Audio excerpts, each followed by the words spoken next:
page, as you can see, I posted there already exercise 6. Yan, as you can see. So exercise 6, I will start checking next week. That is 17 up to 21 next week, 100. Ayan. So you need to submit or finish with exercise 5 first to be able to submit exercise 6. So it's required. And exercise 5 requires exercise 4, so on and so forth. Okay, ganyan. So it's very important that at least every week you get to finish one exercise. Okay, so for exercise 6, you're going to add in your customer form the following. Ganyan. So this is a panel. So you're going to add a panel and then you're going to cut the buttons. Okay, cut. And then paste it in your panel. There you go. Ayan. So that is how you group buttons. Next, you need to change your panel's border to title. And then you can just type here the values that are given in your example for customer form. Okay, ayan. So as you can see here, instead of add order, our button will now be called add. Okay, what do we add? Order. Okay, that's the purpose of having a group. Okay, in this case, delete. What to delete? We're deleting an order. So instead of add order, you just have, your button will just be labeled add. Your button will just be labeled delete. Ayan. So same with record. What are we doing with the record? We're saving, deleting a record, updating. Ayan. So that's basically is a use of our okay, this one. Yeah, so what is this called again? I forgot. Panel. Okay, this one is called a panel. Yeah, so we need to add a panel. And then, instead of having print invoice button and print sales report button, we will just place it in a panel called print. So what are you going to print? Print an invoice and print sales report. Okay. So for exercise 6, this will be the customer form. You're going to add the following buttons. And there you go. So let's look into our first report. Okay, this one. So for our first report, you're going to create 4 tables in your PDF file.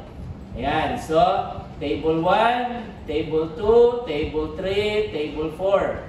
And you can also choose to create additional tables for the subtotal, tax, total bill, and another table for the cashier and customer signatures. Because that will not be arranged this way if it's not inside a table.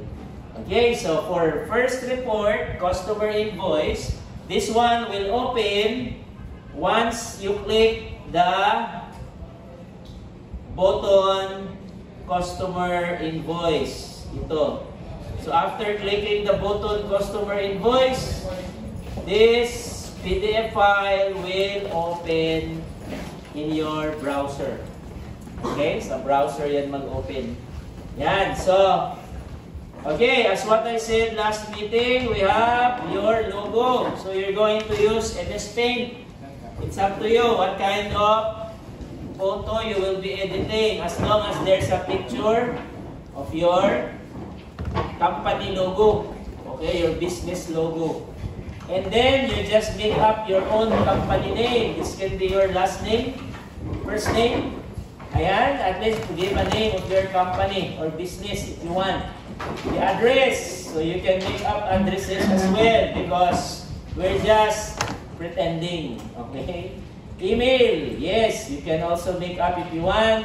Contact number, because probably we're not doing this realistically. Okay, for now, of course. Ayan, so this is a customer invoice, meaning this is what we give to our customers once they bought something or buy something in our store. Ayan, okay. So, meaning, you need to print this after, okay, selecting a customer in the first table in your customer form, click a customer, and click the invoice button. Okay, ito siya. So, click the invoice button. So, you're going to show or print all the orders made by this customer. Okay, tama, di ba? So, if the customer already bought something, you're going to print it, the customer, for example, with an ID, name, address, so on and so forth. Ordered, purchase the following items. Yan. So this customer ordered 2 laptops, 1 storage. Yan, subtotal is 1,000 times 2, 1,400 times 1, and it will show the subtotal. Ayan, so you're just going to add or sum the following numbers. It will show this one. And then 12% of 3,400 is 408. So you're going to include a tax.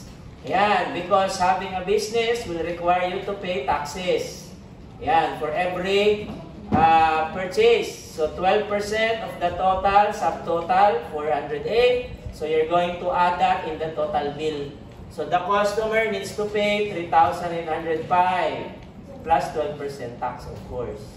Yan, okay. And then after this, the customer will sign because the customer will receive the following items and the cashier will sign as well for receiving the amount. And that's the purpose of having signatories. Okay, so meaning they both agree, the customer and cashier agreed to the printed document. Ayan, so it's very important that you have this.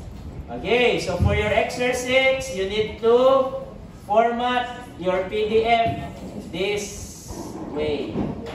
Okay, ganyan. Alright? Yes. No question. So this is just a table and you're just going to add orders similar to my example code last meeting. Okay, ganyan. Next, what happens if I click sales report? Yan, that was the invoice example. And for the sales report, what is a sales report?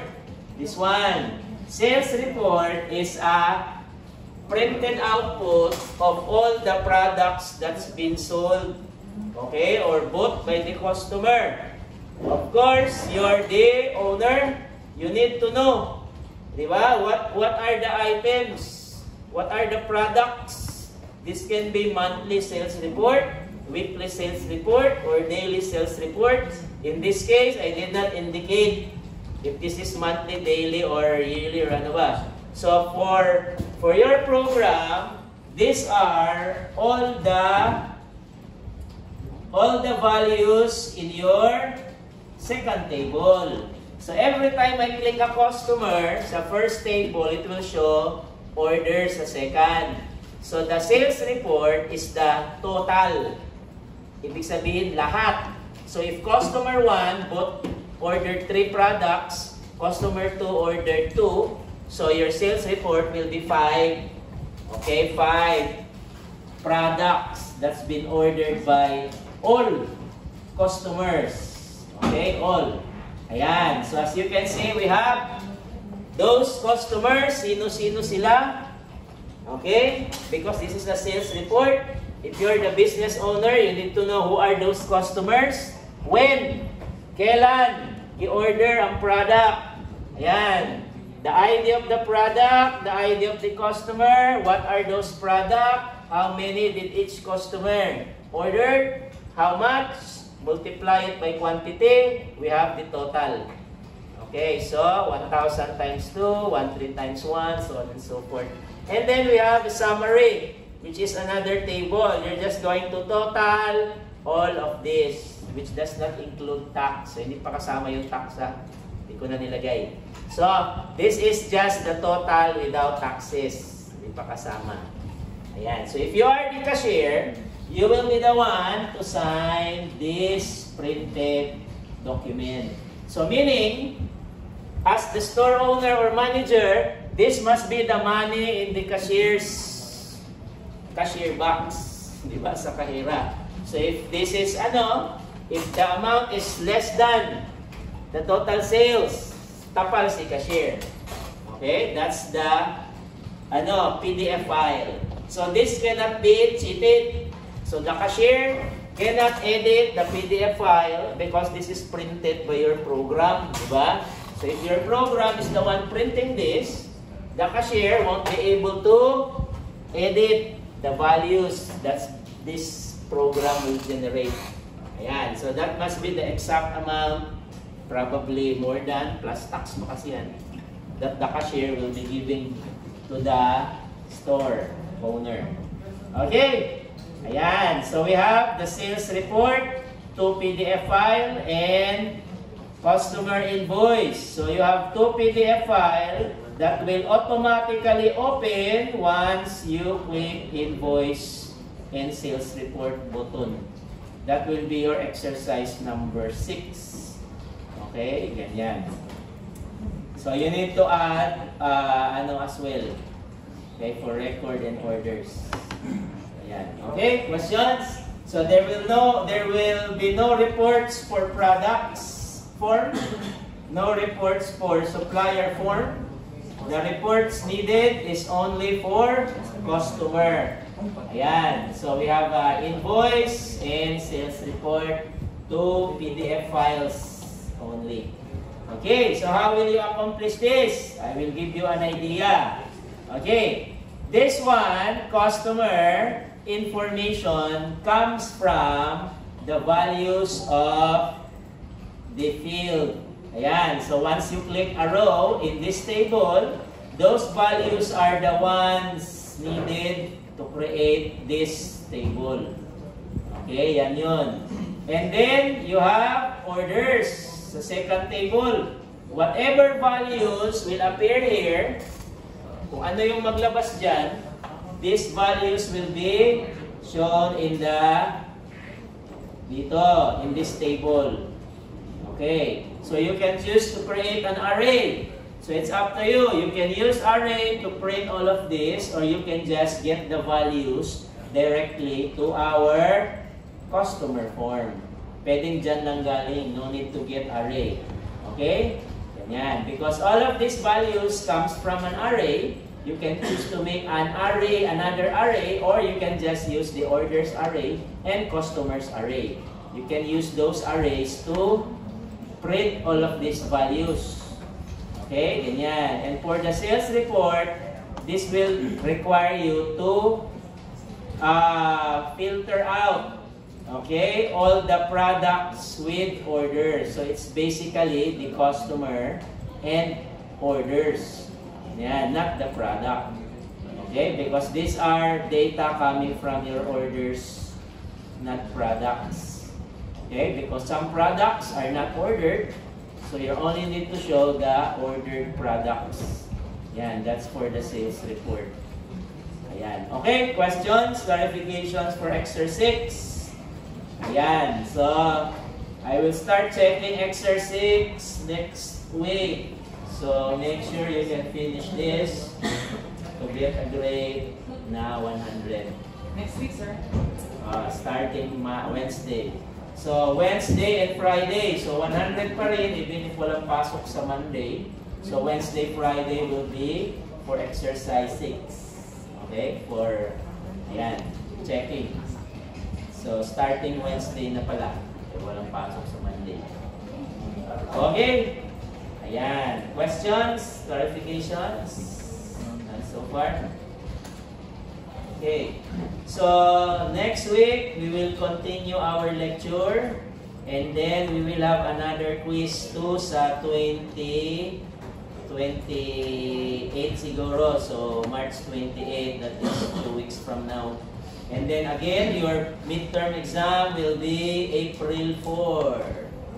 Yan. So, cancel all appointments. Oh, yes. 20 na 8. Ano yun? Ano yung material po sa first two, sir? Discuss ko pa next week. Okay, that's Wednesday.